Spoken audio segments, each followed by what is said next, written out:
Good evening. This is All India Radio and I'm Anuja Kumar with the news at 9.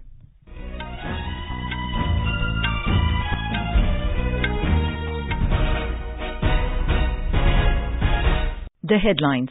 India calls for restraint amid escalating tensions between the United States and Iran after killing of Iranian commander Qasim Soleimani.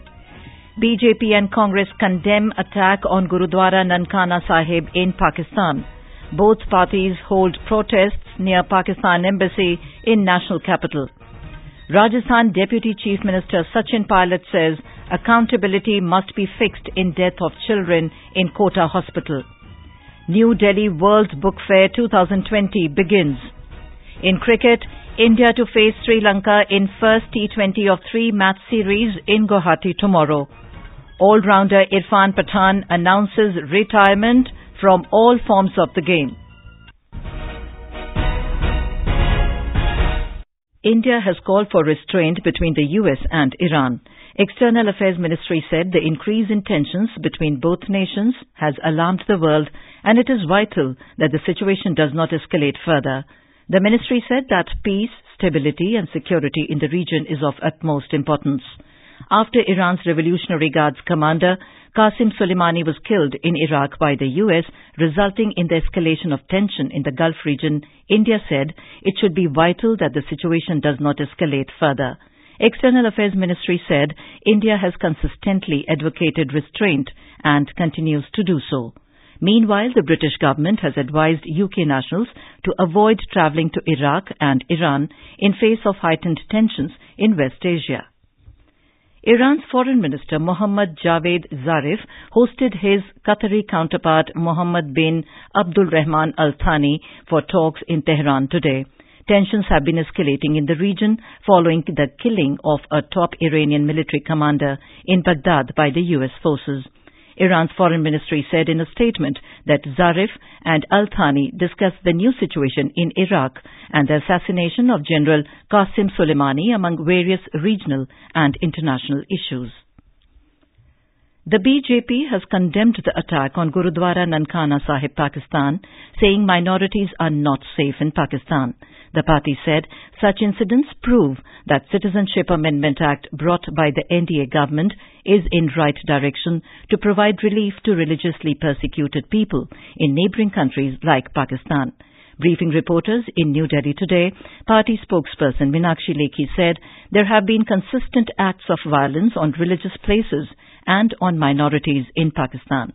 We ask the Pakistani government to take immediate action against the culprits as well as protect the property and dignity of the Sikh community along with the other minority communities in Pakistan. The persecution continues unabated since the creation of Pakistan and resulting in forced migration of people into India. This not only justifies the necessity of an act like CAA, but also stresses the need for its immediate implementation. Pakistan now proves that CAA is right and it is timely. Earlier, talking to reporters, Union Minister Hardeep Singh Puri said vandalism at Nankana Sahib is proof of the persecution of minorities in Pakistan. These are wanton acts of vandalism, stone pelting and desecration against the holiest of the holy Sikh shrines, Gurudwara Nankana Sahib Ji. Those who have taken a stand on the Citizenship Amendment Act clearly either do not realize what they are saying or this is deliberate, misleading and I think treachery. If any proof were needed about the state of the minorities in Pakistan, this incident provides that proof. Senior Congress leader Rahul Gandhi also condemned the mob attack on Nankana Sahib Gurudwara in Pakistan. In a tweet, Mr. Gandhi termed the attack as reprehensible and said the only known antidote to bigotry is love, mutual respect and understanding. Party workers of BJP and Congress held protests separately near the Pakistan Embassy in New Delhi against the attack on Gurudwara Nankana Sahib. BJP Working President JP Nadda has assured that Union government is committed for the development of Assam and safeguarding the interests of its people.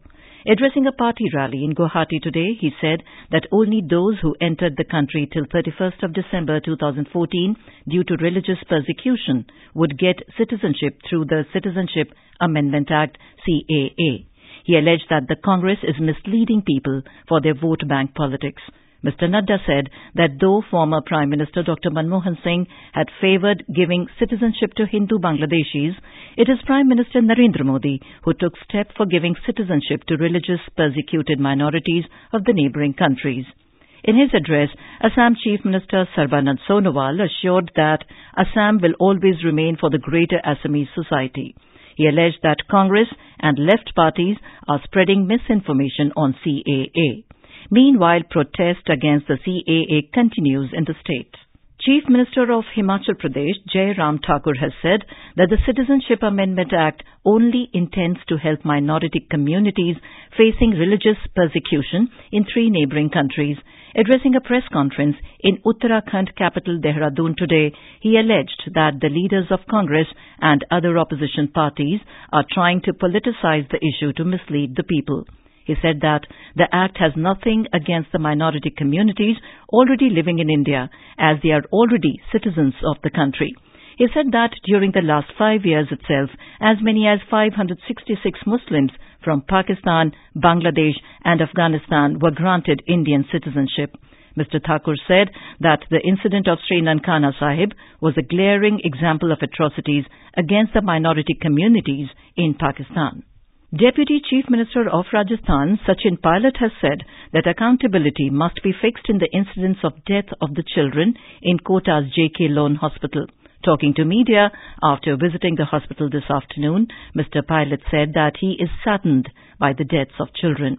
Our correspondent reports that Lok Sabha Speaker Om Birla also visited the families of the victims today.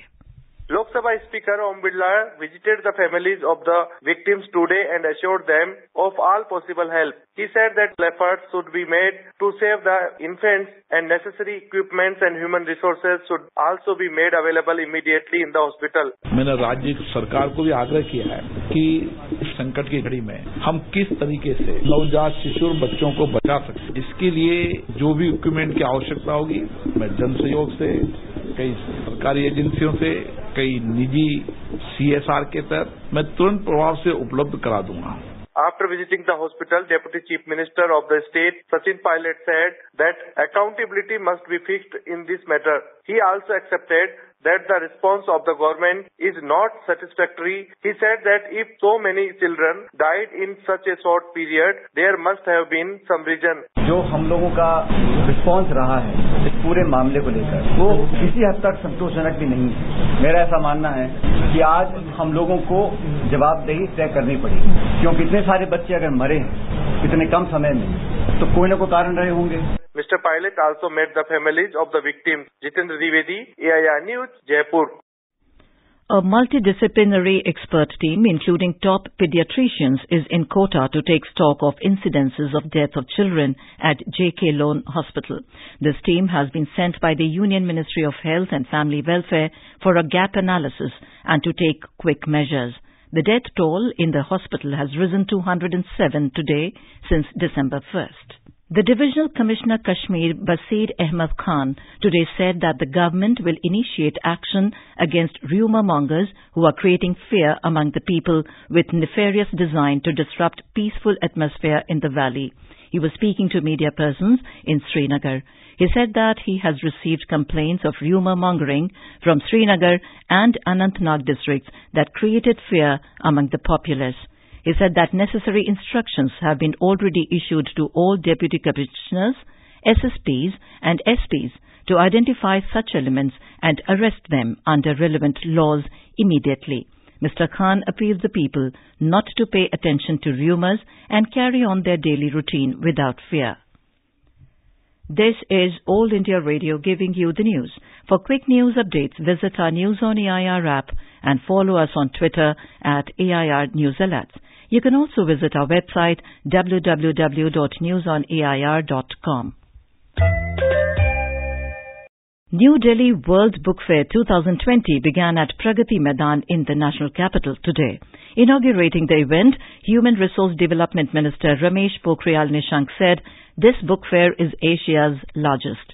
The fair will be open to the public daily from 11 a.m. to 8 p.m. The book fair will run till the 12th of January. Our correspondent reports that the theme of this book fair is Gandhi, the writer's writer. This year, over 600 exhibitors in Bengali, English, Gujarati, Hindi, Maithili, Malayalam, Punjabi, Sanskrit, Sindhi, Tamil, Telugu and Urdu are exhibiting their books. Several literary and cultural activities have been organized.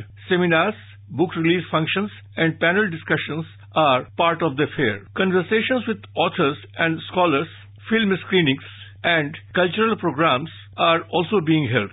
S.M. Kumar for AIR News. Hundreds of visually impaired people gathered at a function in New Delhi today to observe the World Braille Day, which is the birth anniversary of its inventor, Louis Braille. The event was organized by the National Federation of the Blind. Talking to AIR, General Secretary of the Federation, S.K. Rungta said, "Braille is the only script for communication. It provides independence to the visually impaired persons at workplaces and in the field of education." All India Radio, News and its regional units in Pune, Nagpur and Ahmedabad have observed World Braille Day in an innovative way by broadcasting news read by visually impaired students and officers. On the occasion, Principal Director General of All India Radio News, Ira Joshi, said that AIR is an all-inclusive medium and is the most easily accessible news medium to the Drishti Divyangs. Culture Ministry is committed to preserve and promote the rich art and culture of India, both tangible and intangible. Our correspondent has filed a report on some of the important highlights of the ministry in 2019.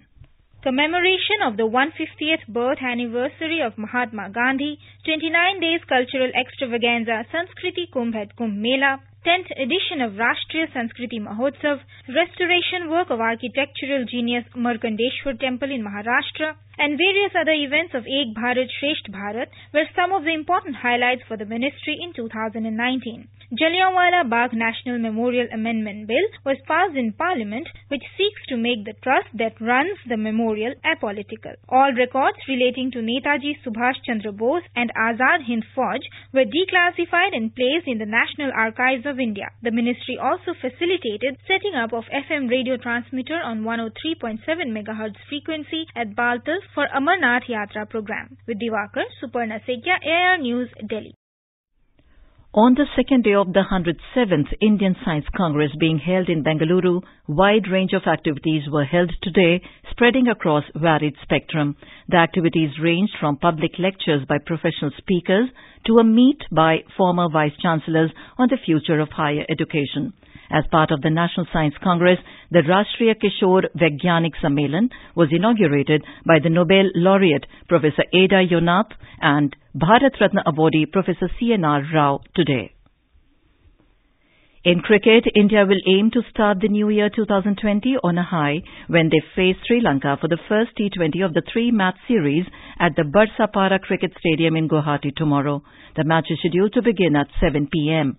All India Radio will broadcast live commentary of the match alternately in Hindi and English from 6:30 p.m. to 10:30 p.m. or till the end of the match. The commentary can be heard on FM Rainbow Network. Indian all-rounder Irfan Pathan today announced his retirement from all forms of cricket. Irfan made his Team India debut at the age of 19 in 2003. He last played for India in October 2012. He played 29 tests, 120 ODIs and 24 T20 internationals. He was part of the victorious Indian team at the 2007 World 2020 and was the man of the match in the final against Pakistan. And now, before we end the bulletin, the headlines once again. India calls for restraint amid escalating tensions between the United States and Iran after killing of Iranian commander Qasim Soleimani. BJP and Congress condemn attack on Gurudwara Nankana Sahib in Pakistan. Both parties hold protests near Pakistan Embassy in the national capital. Rajasthan Deputy Chief Minister Sachin says accountability must be fixed in death of children in Kota Hospital. New Delhi World Book Fair 2020 begins. In cricket, India to face Sri Lanka in first T20 of the 3-match series in Guwahati tomorrow. And that is all in the news at 9. Good night.